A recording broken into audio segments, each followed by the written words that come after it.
Hey, what's going on, guys? My name is Jake from TodaysiPhone.com, and here's your TIP Daily for May 21st, 2013. Okay, so to start off today with some jailbreak news, a really cool new tweak is making headlines called Badger.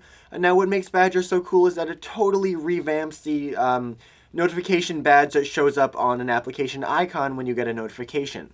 Instead of just having like the little red number circle on the icon that doesn't actually do anything, if you have a badge on an application, you can swipe up the app icon and it opens a pop-up sort of window that stems from the app icon, showing you all of your missed notifications, and you have the option to delete them or click on them and go straight to them to answer a text or see a Facebook message or something like that. It's super cool. It's available now for $1 in Cydia, and I definitely think it's worth taking a look at. I personally don't jailbreak my devices, but it's apps like these that make me want to. Okay, moving on. There's a new iOS 7 rumor floating around that claims that the next version of Apple's mobile operating system could have deeper Vimeo and Flickr integration. Now, if you remember, about a year ago, we were talking about a very similar story, but instead of Vimeo and Flickr, it was Facebook and Twitter. Now, that is one of two major reasons why I think iOS 7 will probably have Flickr and Vimeo integration. Apple is known to integrate popular social networking and internet services like YouTube, Twitter, or Facebook right into iOS. It's really popular, it's super easy to use, and customers are clearly responding positively to it. Flickr and Vimeo are two of the bigger internet video/picture hosting services out there, so it definitely makes sense for Apple to get into that game.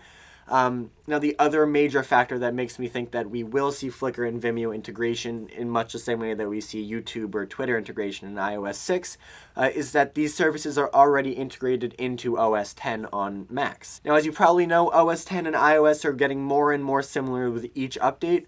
So it only makes sense for Apple to bring Vimeo and Flickr to iOS. Okay, and finally, in kind of crazy news, the Burj Al Arab in Dubai, I'm sorry for that pronunciation, it's a super luxurious hotel. Now, every guest that walks into this hotel is handed an iPad plated with 24-karat gold, stamped with the hotel's logo, and loaded up with a bunch of hotel-specific concierge applications.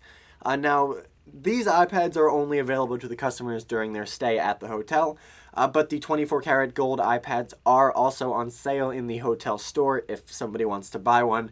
I don't know how much it is. I can't imagine it's anywhere close to affordable. The backplates for these iPads were designed and produced by a London-based company called Gold & Company, and they look really cool and really expensive. I don't know, I mean, there's not that much to say about this, but I just thought it was completely insane and kind of cool and wanted to tell you about it. Okay, well, that's all the biggest news for today, guys. Thank you very much for watching. Your question of the day today is, if you could pick any internet service out there to integrate into the next version of iOS, what would you pick? You can let me know in the comment section down below or on Twitter at TIP_Jake. Please don't forget the links to everything I talked about in this video in the description down below, so definitely check that out. And as always, for more news, views, and reviews, don't forget to hit up TodaysiPhone.com.